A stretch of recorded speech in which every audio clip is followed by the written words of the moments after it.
Em nome do Pai, do Filho e do Espírito Santo. Amém. Bom dia. Do Evangelho segundo São Mateus.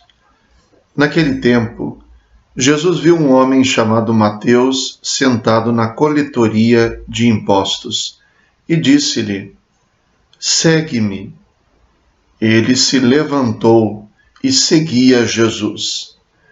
Enquanto Jesus estava à mesa em casa de Mateus, vieram muitos cobradores de impostos e pecadores e sentaram-se à mesa com Jesus e seus discípulos. Alguns fariseus viram isso e perguntaram aos discípulos: Por que vosso mestre come com cobradores de impostos e pecadores?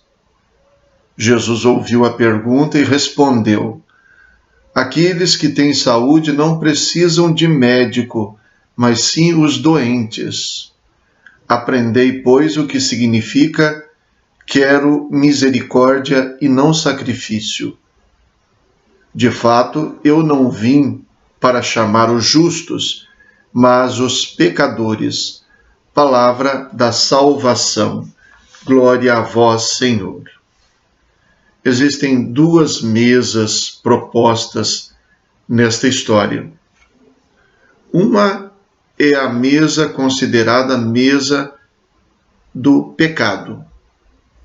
E a outra é a mesa que é a mesa dos pecadores.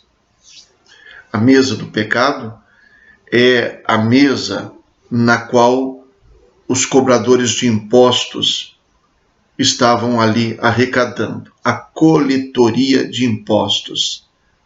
Então, a mesa que servia para isso.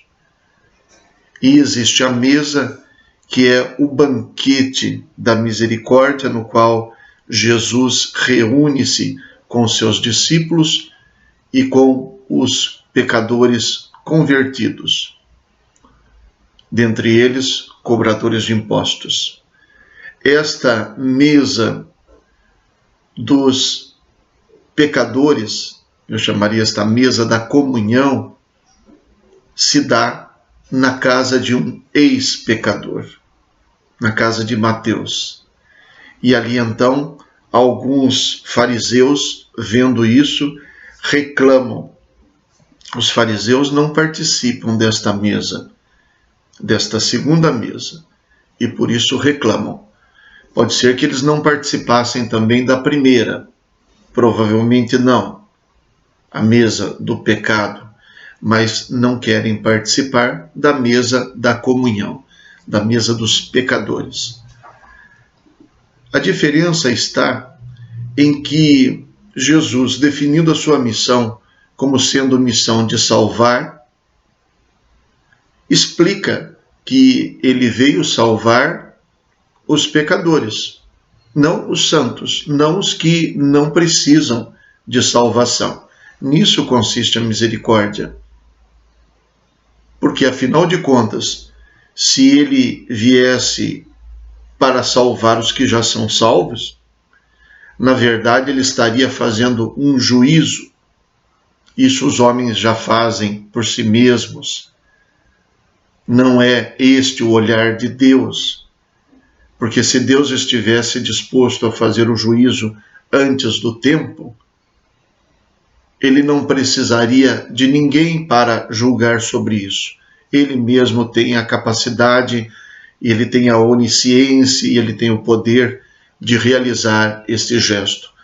Mas a Sagrada Escritura, inclusive no Antigo Testamento, nos revela que este Deus não dá margem para a sua ira, mas ele contém o seu braço.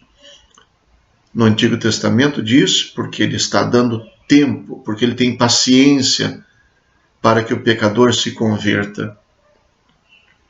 E aqui, no Evangelho, na pessoa de Jesus, não só a misericórdia de Deus aqui corresponde ao tempo para a conversão, mas ela consiste num chamado à conversão.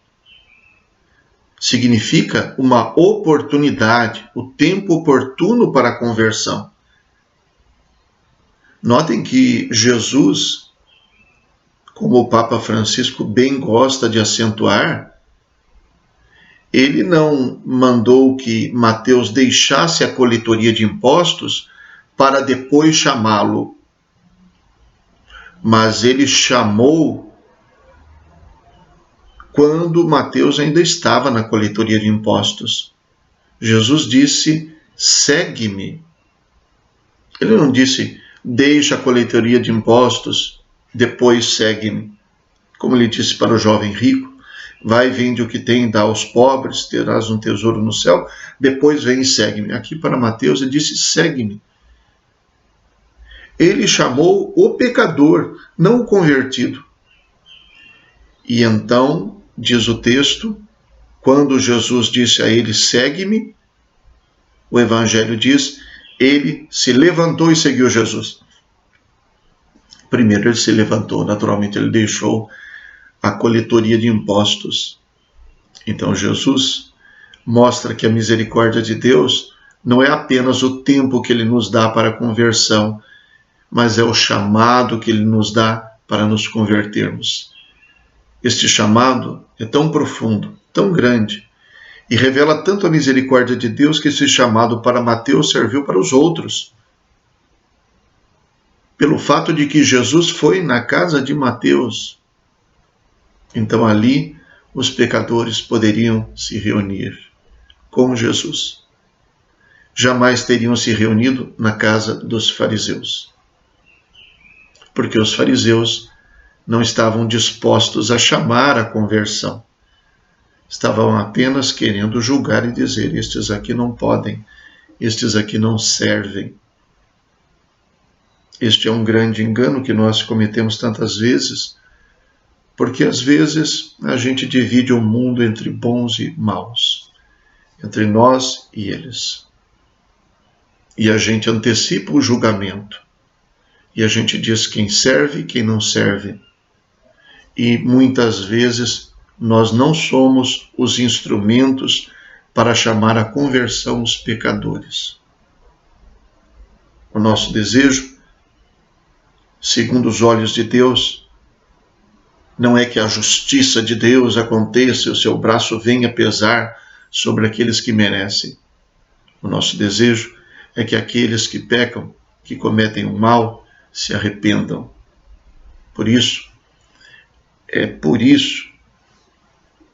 que as nossas penitenciárias se chamam penitenciárias, porque elas não deveriam servir apenas para a gente jogar fora o que a gente não quer.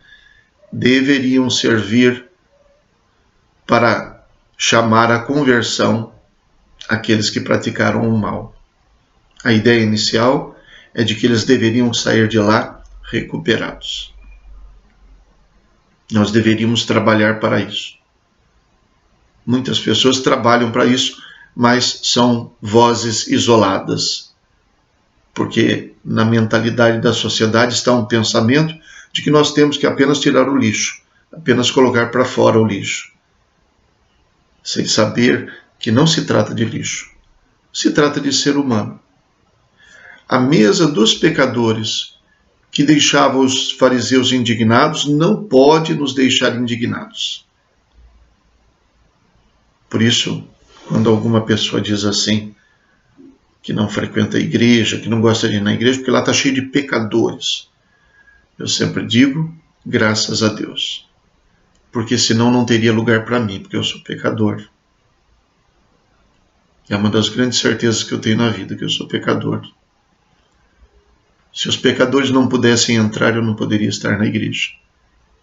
Mas é por isso que Jesus veio buscar e salvar o que estava já perdido. Rezemos. Ó Deus, pela vossa graça, nos fizestes filhos da luz. Concedei que não sejamos envolvidos pelas trevas do erro, mas brilhe em nossas vidas a luz da vossa verdade. Por nosso Senhor Jesus Cristo, vosso Filho, na unidade do Espírito Santo. Amém. O Senhor esteja convosco, Ele está no meio de nós. Abençoe-vos Deus Todo-Poderoso, Pai, Filho e Espírito Santo. Amém. Bom dia, fiquem com Deus.